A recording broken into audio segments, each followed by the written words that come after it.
Personality development का अर्थ है कि अपने व्यक्तित्व को पहचानना और अपने व्यक्तित्व को पहचान कर उसे उन्नत करना।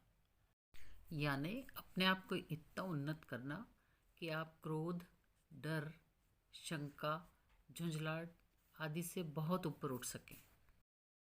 हम सभी का अपना एक व्यक्तित्व है। व्यक्तित्व का सरल शब्दों में अर्थ करें तो इसका अर्थ है हमारा शरीर, विचार, सोच, हमारा कार्य आदि मिलकर हमारा व्यक्तित्व निर्धारित करते हैं। जैसे दो व्यक्तियों के शरीर एक समान नहीं होते हैं, वैसे ही उनके विचार, सोच, व्यवहार भी समान नहीं होते हैं। प्रत्येक व्यक्ति अपने व्यक्तित्व के आधार पर ही भौतिक जगत से संबंध स्थापित करता है। व्यक्तियों के विचार अलग अलग होते हैं। यही विचारों की भिन्नता क्लेश का कारण बनती है। हम देखते हैं कि हमारा भौतिक जीवन दूसरों की दया पर निर्भर है। व्यर्थ की आलोचना, कटुता, अनुचित व्यवहार, अमित्र टिप्पणियाँ, व्यंग आदि हमें निरंतर झेलना पड़ता है। यह देखकर लगता है कि हमारे जीवन का नियंत्रण दूसरों के हाथों में ही है, क्योंकि इन सब का हम जितना प्रतिकार करते हैं उतना ही इस जाल में हम अधिक फंस जाते हैं।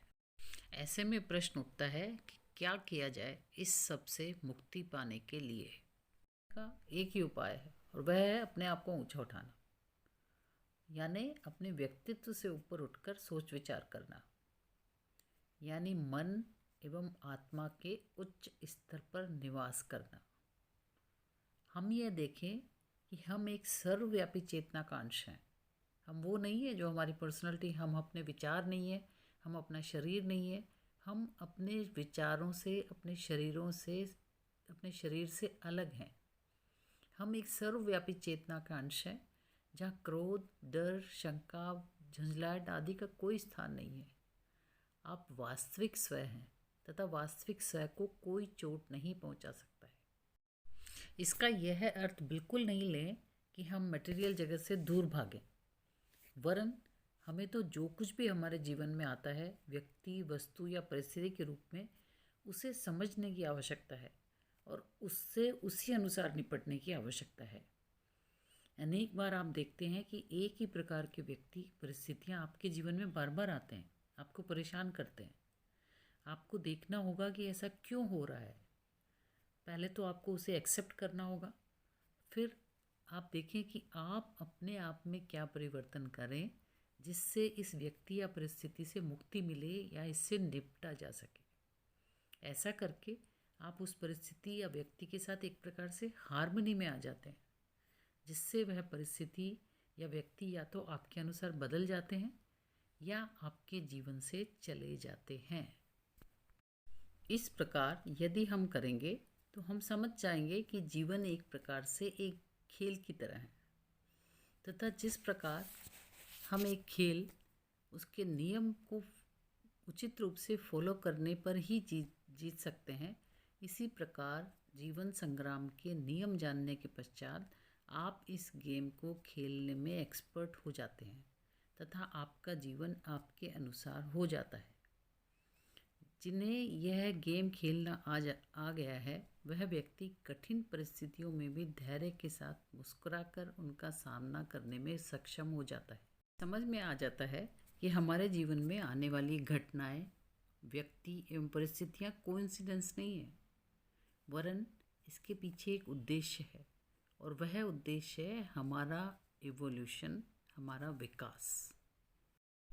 इसके लिए हमें साहस के साथ रहना होगा, क्योंकि अपने भावनाओं पर नियंत्रण करना ही सबसे बड़ा साहस होता है। यदि हम सदैव ये ध्यान में रखें कि लाइफ एक गेम है तथा इस गेम में साहस, धैर्य एवं कुशलता की अत्यंत आवश्यकता है। परिस्थितियों से घबराकर रोना, इमोशनल होना, तो ये इंडिकेट करता है कि या तो हमें इस गेम के रूल मालूम नहीं है या मालूम है तो उसे हम फॉलो नहीं कर रहे हैं। अनेक बार ऐसा भी होता है कि हम साहस, धैर्य और कुशलता के साथ पूरे रूल्स फॉलो करते हैं, लेकिन उसके बाद में भी मनचाहे रिजल्ट नहीं मिलते या हार हो जाती है। लेकिन उस समय आप उस हारी हुई टीम की भांति प्रशंसा के अधिकारी भी होते हैं जो पूर्ण साहस के साथ सभी नियम फॉलो करते हुए लड़ी।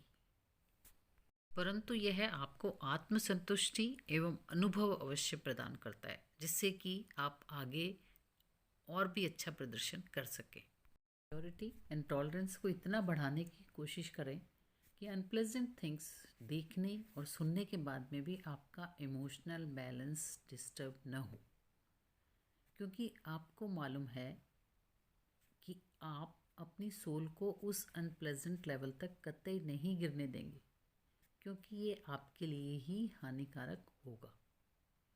जो इस लेवल तक गिरते हैं उन्हें उन बच्चों के समान समझें जो अभी अपने लेसन्स लर्न कर रहे हैं तथा उन्हें लेसन समझ नहीं आ रहे हैं।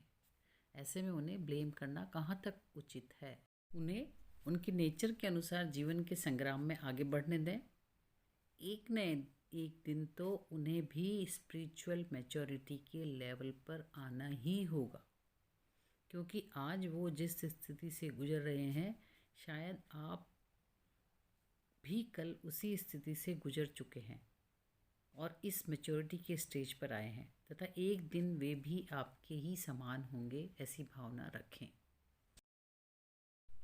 अपने शब्दों के प्रयोग के समय अत्यंत सावधानी बरतें। जब कोई व्यक्ति शब्दों का प्रयोग इस प्रकार करता है जिससे किसी को मानसिक प्रताड़ना होती है, या वह झूठ बोलता है या शिकायत करता है या किसी को अपने शब्दों के माध्यम से व्यंग करता है, भला बुरा कहता है, तो वह अपने ही जीवन में अपनी ही उन्नति के मार्ग में अवरोध पैदा करता है। उस व्यक्ति को भौतिक उन्नति एवं भौतिक सुख ऐश्वर्य हो सकता है मिल जाए, परंतु सच्चा सुख शांति का मिलना ऐसे व्यक्ति को असंभव है। कहने का तात्पर्य यह है कि यदि आप अपने जीवन में सुख शांति चाहते हैं, अपनी पर्सनालिटी को एक डिग्निफाइड पर्सनालिटी के रूप में उभारना चाहते हैं, तो अपने शब्दों पर अत्यधिक ध्यान दें। ऐसे शब्दों का प्रयोग कभी ना करें जो दूसरों को दुख एवं कष्ट प्रदान करते हों। इसका यह अर्थ कदापि नहीं है कि आप किसी को सच्चाई ना बताएं। आपके साथ कुछ बुरा हो रहा है तो आप उसको कुछ जवाब न दें, परंतु आप बताएं, परंतु विनम्रता, शांति एवं शालीनता का ध्यान रखते हुए बताएं। हमारे भीतर सद्गुण भी हैं, दुर्गुण भी है, परंतु हमें अपने सद्गुणों के माध्यम से दुर्गुणों पर विजय पाना होगा। हमें अपने अंदर स्थित पशु वृत्ति को निकालकर बाहर करना होगा।